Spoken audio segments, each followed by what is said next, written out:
Ronald Koeman menatap laga Paris Saint-Germain versus Barcelona dengan kepercayaan diri tinggi meski timnya dalam kondisi tertinggal.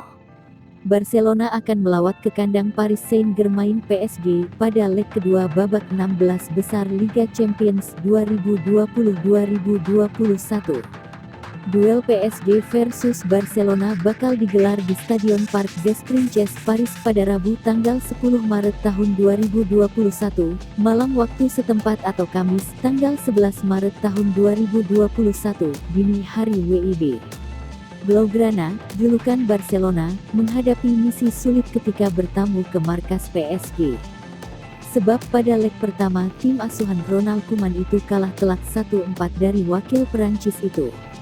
Pada pertemuan pertama di Camp Nou, pertengahan Februari lalu, Barcelona sejatinya memimpin lebih dulu melalui gol penalti Lionel Messi.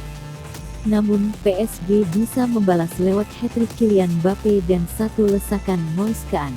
Kini, Barcelona dihadapkan pada misi La Remontada Jilid 2 di Liga Champions. Dengan kondisi tertinggal 1-4 dari PSG, bisakah Lionel Messi dan kawan-kawan membalikkan keadaan di Paris?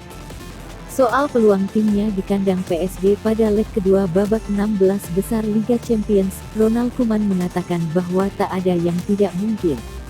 Tak ada yang tidak mungkin. Kami percaya pada diri kami sendiri, kata Koeman dikutip dari Goal International.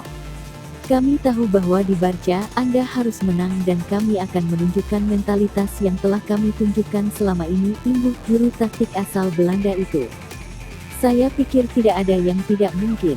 Kami harus efektif dalam permainan untuk menciptakan opsi, ucap Koeman menegaskan.